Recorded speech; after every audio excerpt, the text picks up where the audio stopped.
glides out of the ring, struts out of his corner.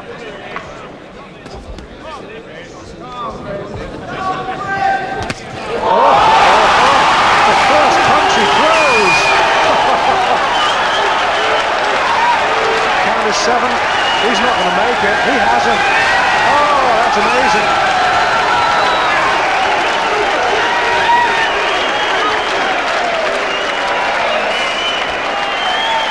The first punch that Chris Eubank threw, and Dos Santos does not know whether it is Brazil or Birmingham.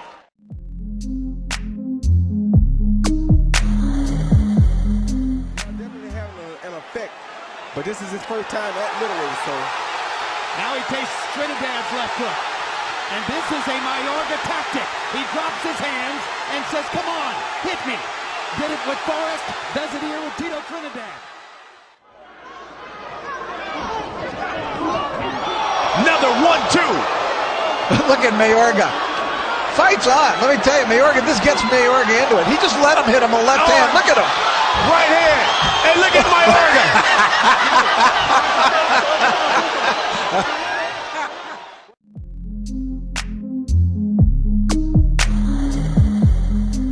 One of the roughest fights that I've saw a referee have to work in a long time, too. Both of them style is, you know, where Bout has always been accused of doing a lot of rough tactics, and Pascal right now is a run-in, punch-grab type fighter. Another right hand lead. Bernard is winning this round big. Yep, he certainly is. He's made a tactical adjustment that Pascal wasn't able to follow. And now they're talking to each other. And Pascal is losing his composure. And you cannot allow Bernard Hopkins to gull you into that. And maybe the kidney punches didn't do damage, but Emmanuel, they're still illegal, aren't they? Now Hopkins is doing push-ups in the ring to try to embarrass his younger opponent. Everything, it looks to me, has been done intentionally. The thumb, the head, the kidney shots, obviously. Hopkins is pulling out every trick in the book.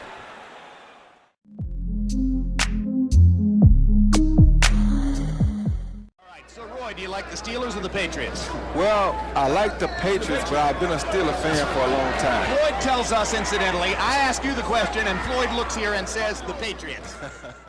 Between rounds, we will show you on replay the moment when Floyd Mayweather, answering my question to Roy Jones, picked the Patriots to win tomorrow. Keep protecting his body.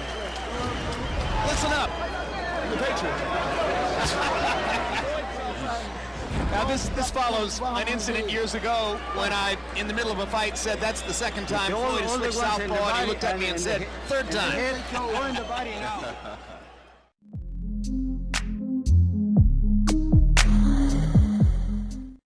he chooses to use it, and if he stays confident in doing that, he's going to have to get active. Oh, wow. Has recorded 11 of his 22 KOs in the first 2 rounds. And there's the right hand lead by Maidana that sticks. Another right hand. Broner goes down for the first time in his career. He's hurt back, and he's hurt.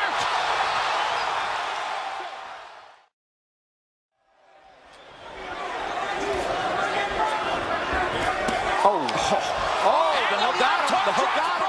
For the second time in the fight. Maidana tired, he's still trying to throw punches. Broner very impressive in the fact that he's been knocked down twice, felt a lot of power, yet he still tries to come forward, looking for this knockout. The winner and the new welterweight champion of the world, Marcos El Chino Maidana. Problem solved.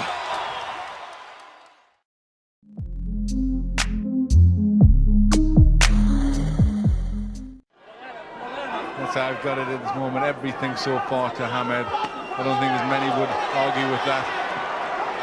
Huge jab. And now he's going through the razzle-dazzle.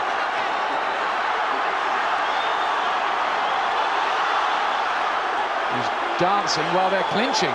Hamed, watch the use of the shoulder. Again, that right hand working so well, and this is a very confident Hamed.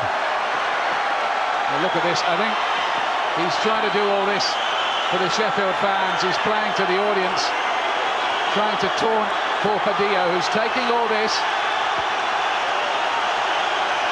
Once or twice in the past, Hamed has taken some stick for trying to humiliate his opponents in the ring.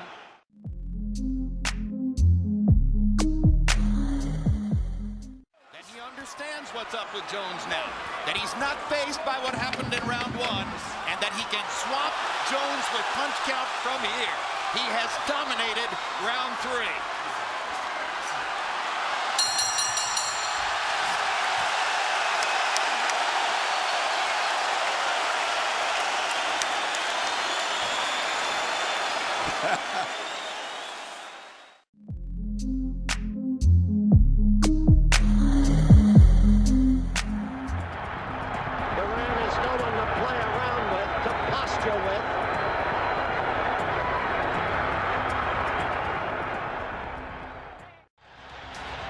That can be costly. He's actually taunting Roberto Duran. The fight is not over yet, and he's messing around. He should be taken a little bit more serious. You can see Leonard's confidence has grown. Now the follow, and he caught him with the left. And he's got Duran openly, not just furious, but puzzled. Duran troubled by the movement.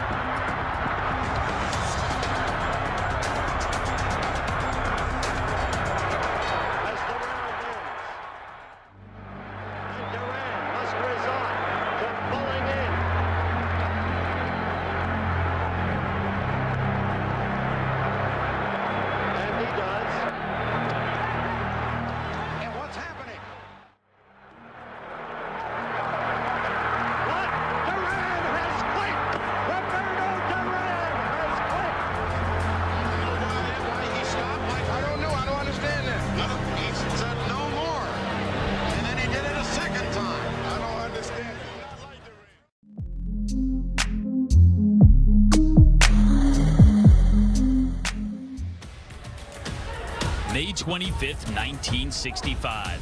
1 year after Ali's stunning upset win over Liston, their rematch comes to a head in round one. Ali drops Liston with a quick right hand, forever known as the Phantom Punch. And the fight is over after just 2 minutes and 12 seconds.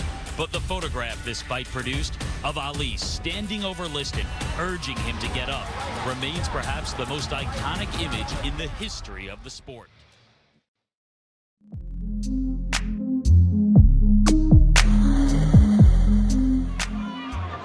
I always say that regardless of what talent you have, it comes a fight sooner or later where your talent will not carry you there because of the style of the opponent or whatever. Shane Mosley learned that last Saturday night. Again, once again, third knockdown of the night. Who never saw it. You know, that's pretty amazing because between rounds, Alton Merkerson, Roy Jones's handpicked trainer. Roy was just getting in a mode of having a good time at this stage right here. And as I was saying earlier, this guy was surviving because he wasn't that aggressive. And once he started coming in and committed himself, Roy just took advantage of him, caught him with a nice counter punch. Well, Roy found the trick for knocking him out. He put his hands behind his back. He said, come on. You can't get any better than this. I hope the young fighters out here don't start trying to do that. Harold Letterman passes me a note and tells me that referee Max Parker Jr. was about to warn Roy Jones for grabbing the ropes. He never got a chance to issue the warning. Too late, Max. It's all ready.